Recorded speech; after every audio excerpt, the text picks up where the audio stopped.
নমস্কার, সকলে কেমন আছেন? আশা করি সকলে ভালো আছেন। রোজ নামচা চ্যানেলের আরও একটি নতুন ভিডিওতে সকল বন্ধুদের জানাই স্বাগত। যদিও অনেক দিন বাদে কিন্তু আজকে আবার একটা বড় ভিডিও নিয়ে আপনাদের সামনে হাজির হলাম। আজকে সকাল থেকেই কিন্তু বৃষ্টি পড়ে চলেছে। আজকে সকালে মা রান্না করেছিল বলতে মা সকালের জলখাবারে বানিয়েছিল হচ্ছে চাউমিন। তা সকালের জলখাবারে আজকে চাউমিন খেয়েছি।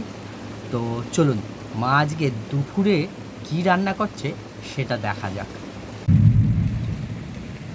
দেখুন, বেশ ভালোই বৃষ্টি নেমেছে। আজকে সকাল থেকেই আকাশের মুখ ভার, আর বৃষ্টি শুরু হয়েছে। বৃষ্টি কিন্তু টিপ টিপ করে পড়েই চলেছে।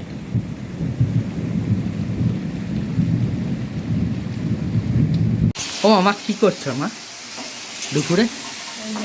উচ্ছে, আলু, কাঁচকলা, পেঁপে সব দিয়ে ঝোল বানাচ্ছি। উচ্ছে আলু দিয়ে ঝোল? শুধু এই? আর কিছু করবে না? আর কি করব? রাম, এই দিয়ে খাওয়া যায় নাকি?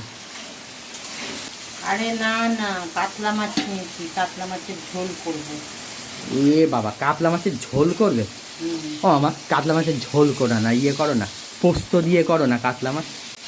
আমার হাতে ব্যথা, আমি অত পোস্ত দিয়ে অত ঝামেলা করতে পারবো না। তুই যদি গুছিয়ে দিস তাহলে করবি।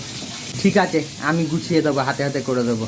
তাহলে করো, পোস্ত দিয়ে পেঁয়াজ দিয়ে করো আজকে কাতলা মাছ। হ্যাঁ ঠিক আছে।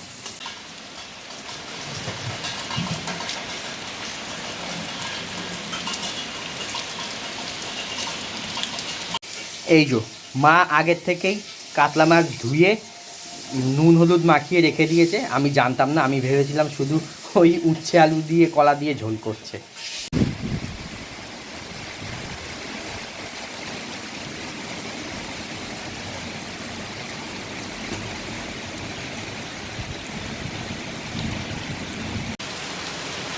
এই যে এদিকে আমি পেঁয়াজ কেটে দিয়েছি আর টমেটো, এটা ঘষে দিয়েছি টমেটোটা। আর এই হচ্ছে পোস্তটা এখন বাটতে হবে। পোস্তটা মা এখন ব্লেন্ডারে নিয়ে নিয়েছে, আর পোস্তটা কিন্তু শুকনো কড়াইতে দিয়ে একটু ভেজে নিয়েছে। এই যে 5-6টা লঙ্কা নিলাম, পোস্তর সঙ্গে এই লঙ্কাটা দিয়ে পেস্ট করে নেবো, নিয়ে ওই মাছে দেবো।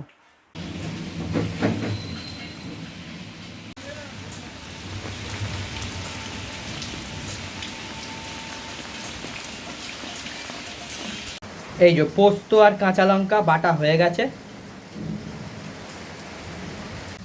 এবারে কড়াই তেল দিয়েছি, তেল গরম হয়ে গেছে। এবার মাছগুলো ভালো করে সুন্দর করে ভেজে নেব। সব মাছগুলো ভেজে নিয়ে মাছগুলো হালকা করে ভেজে নেব। পোস্ত দিয়ে করতে গেলে বেশি কড়া ভাজতে লাগে না। এই যে মাছ সব ভাজা হয়ে গেছে। মাছগুলো কিন্তু মা একটু হালকা করে ভেজেছে, কারণ হচ্ছে পোস্ত দিয়ে মাছ করতে গেলে কিন্তু বেশি কড়া করে ভাজলে খুব একটা ভালো লাগে না। সেই কারণে মা মাছগুলোকে হালকা করে ভেজে নিয়েছে। আগের থেকে কুচিয়ে রাখা পেঁয়াজটা এবারে ভেজে নিচ্ছে।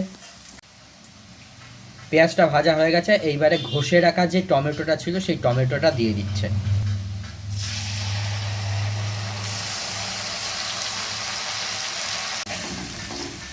এবারে টমেটো আর পেঁয়াজ দিয়ে ভালো করে কষিয়ে নিতে হবে।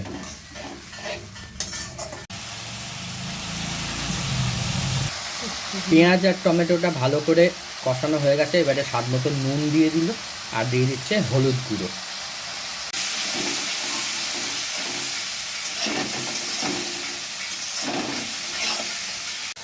মশলাটা কষানো হয়ে গেছে। এইবারে আগে থেকে বেটে রাখা কাঁচা লঙ্কার পোস্তটা দিয়ে দিল। এবারে ঝোলের জন্য পরিমাণ মতন জল দিয়ে দিল, আর দিয়ে দিল চিড়ে রাখা কাঁচা লঙ্কা। এবারে ঝোলটা ফুটে উঠলেই মাছগুলো এর মধ্যে ছেড়ে দেবে। ঝোলটা ফুটে গেছে, এইবারে আগে থেকে ভেজে রাখা মাছগুলো দিয়ে দিচ্ছে।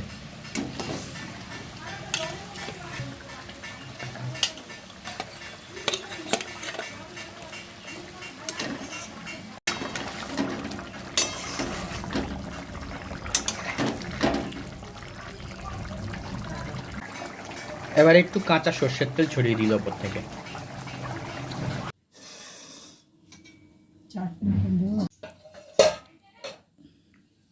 আগে একটু শুক্তো দিয়ে খেয়ে দেখি। যদি এটা শুক্তো না, শুক্তো এই ডাঁটা, তারপরে আরও অনেক কিছু সবজি থাকে, এটা শুধু উচ্ছে, ঝিঙে, পটল, আলু, কলা এইসব দিয়ে ঝোল।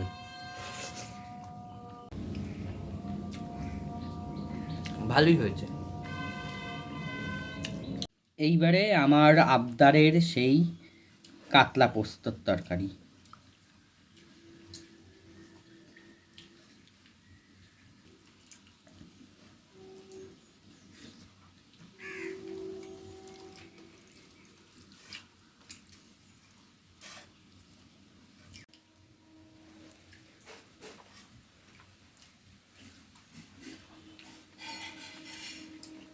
দারুণ হয়েছে, দারুণ, হেভি টেস্ট লাগছে।